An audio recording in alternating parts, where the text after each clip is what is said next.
சேனலை பார்க்கிற அனைவருக்கும் வணக்கம். இன்றைக்கி நம்ம சமையலில் ஸ்கூல் போகிற பிள்ளைங்களுக்கு லஞ்ச் பாக்ஸுக்காக கருவேப்பிலையும் வேர்க்கடலையும் வச்சு ஒரு வெரைட்டி சாதம் தான் செய்ய போகிறோம். இந்த சாதம் செய்து குழந்தைங்களுக்கு ஸ்கூலுக்கு கொடுத்து அனுப்பிச்சாக்கா லஞ்ச் பாக்ஸில் சாதம் மீதியே வராது, எல்லாத்தையுமே சாப்பிட்ருவாங்க. அப்படி ஒரு நல்ல டேஸ்ட்டாக இருக்கும். இந்த மாதிரி நீங்களும் ஒரு முறை ட்ரை பண்ணுங்கள். வாங்க வீடியோக்குள்ளே போகலாம். இது செய்யறதுக்கு நான் வறுத்த வேர்க்கடலையை ஒரு 3 ஸ்பூன் அளவுக்கு எடுத்து வச்சுருக்கேன். கருவேப்பிலையை உருவி நல்லா கழுவி சுத்தம் பண்ணி தண்ணி இல்லாமல் உலர வச்சு எடுத்து வச்சுருக்கேன். அப்புறம் பொடியாக கட் பண்ண ஒரு வெங்காயம், ஒரு கேரட்டு, ஒரு உருளைக்கிழங்கு பொடியாக கட் பண்ண 10 பல்லு பூண்டு, துருவின இஞ்சி, ஒரு பச்சை மிளகாயை நீல வாக்கில் கட் பண்ணி எடுத்து வச்சுருக்கேன். இப்போ அடுப்பில் வானலை போட்டுட்டு வானல் சூடு ஏறின பிறகு அடுப்பை சிம்மில் வச்சுட்டு நம்ம உருவி வச்சுக்கிற கருவேப்பிலையை போட்டு இதில் வறுத்துக்கலாம். அடுப்பை சிம்மில் வச்சு வறுத்துக்குங்க. அப்போ தான் கருகாக நல்லா முறுமுறுன்னு வறுபட்டு வரும்.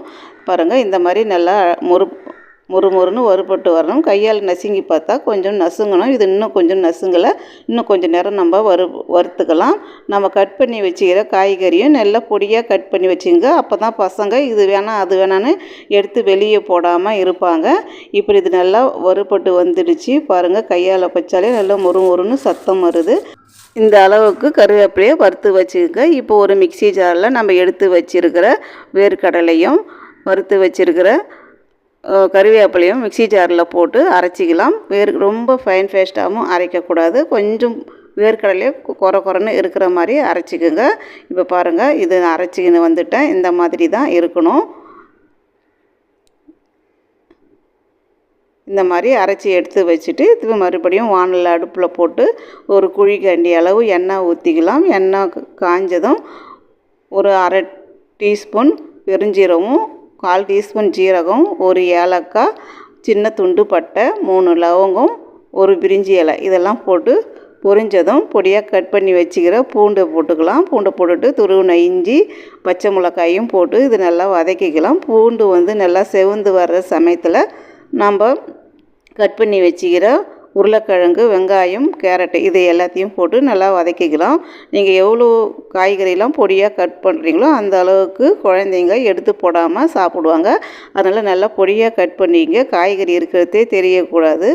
அது வதங்கினதும் நான் கொஞ்சம் பட்டாணியை வேக வச்சுருந்தேன். நீங்கள் பச்சை பட்டாணி இருந்தால் கூட போட்டுங்க. ஆனால் நான் காஞ்ச பட்டாணி தான் ஊற வச்சு வேக வச்சுருந்தேன். அந்த பட்டாணியும் இதில் போட்டுட்டு நல்லா வதக்கி விட்டுக்கலாம். காய்கறியெல்லாம் நல்லா முக்கால் பதம் வெந்ததும் இதில் கொஞ்சம் 1/4 டீஸ்பூன் மஞ்சள்தூள், 2 டீஸ்பூன் மிளகாய்த்தூள், நான் வீட்டு மிளகாய்த்தூள் தான் போட்டிருக்கேன். நீங்கள் தனி மிளகாய்த்தூள் போடுற மாதிரி இருந்தால் அதில் கொஞ்சம் தனியாத்தூளும் கலந்து போட்டுங்க. ஒரு அரை டீஸ்பூன் கரம் மசாலா, தேவையான அளவு உப்பு போட்டிருக்கேன். இதில் கொஞ்சம் ஆம்ச்சூர் பவுடரும் போட்டுக்கோங்க. அப்படி ஆம்ச்சூர் பவுடர் இல்லைன்னா எலுமிச்சை பழ சாறு ஊற்றிக்கலாம். நான் ஆம்ச்சூர் பவுட்ரு போடலை, அதனால் எலுமிச்சை சாறு ஊற்ற போகிறேன். கடைசியாக தான் நான் ஊற்ற போகிறேன். நம்ம போட்ட மசாலாவில் நல்லா கலந்து விட்டுட்டு கொஞ்சமாக தண்ணி ஊற்றி மூடி வேக விடலாம். மிளகாய்த்தூளுடைய பச்சை வாசனை போய் தண்ணியெல்லாம் பாருங்கள் நல்லா சுருண்டு வந்திருக்கு. காய்கறியும் நல்லா வெந்திருக்கு. நம்ம ஒரு காயை எடுத்து நசுக்கி பார்த்துக்கலாம். இந்த மாதிரி நசுக்கி பார்த்தா நல்லா பாருங்கள் நசுங்கி வருது. தண்ணியும் நல்லா சுருண்டு இருக்கணும். இந்த சமயத்தில் நம்ம சாதம் அடித்து ஒரு தட்டில் போட்டு ஆற வச்சுருந்த அந்த சாதத்தை இந்த காய்கறி கூட போட்டு கலந்து விட்டுக்கலாம். உங்களுக்கு காய்கறிக்கு உண்டான சாதத்தை மட்டும் போட்டுங்க. ரொம்ப அதிகமாகவும் போட்டால் காய்கறிகளே இல்லாத மாதிரி தெரியும். அதனால் நீங்கள் எவ்வளோ காய்கறி போடுறீங்களோ அந்த அளவுக்கு சாதம் போட்டு நல்லா கலந்து விட்டுக்குங்க.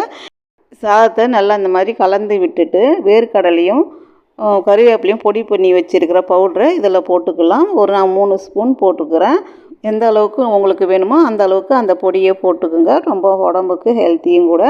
கருவேப்பிலை போட்டு தாளிக்கும் போது குழந்தைங்கள்லாம் கருவேப்பிலையை எடுத்து போட்டுட்டு தான் சாப்பிடுவாங்க. இந்த மாதிரி பொடி பண்ணி போட்டாக்கா உடம்புக்கும் ரொம்ப ஹெல்த்தியாக இருக்கும். அதனால் இந்த மாதிரி பொடி பண்ணி போட்டுங்க. கருவேப்பிலை வாசனையோடு நல்லா சூப்பராகவும் இருக்கும். இது இந்த மாதிரி நல்லா கலந்து விட்டுட்டு கடைசியாக நான் ஒரு அரை எலுமிச்சம்பழத்தை சாறு எடுத்து வச்சுருக்கேன். அந்த எலுமிச்சை சாறை இதில் ஊற்றி கலந்து விட்டுக்கலாம். ஆம்ச்சூர் பவுட்ரு போடலனா தான் எலுமிச்சை சாறு ஊற்றணும்.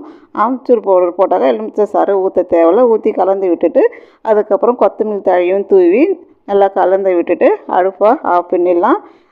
சூப்பரான கருவேப்பிலை சாதம்னு சொல்லலாம், வெரைட்டி சாதம்னு சொல்லலாம், வேர்க்கடலை சாதம்னு சொல்லலாம். இது எந்த சாதம் வேணாலும் சொல்லிக்கலாம். ஸ்கூல் போகிற பிள்ளைங்களுக்கு இந்த மாதிரி லஞ்சு பாக்ஸில் ஒரு முறை செஞ்சு கொடுங்க.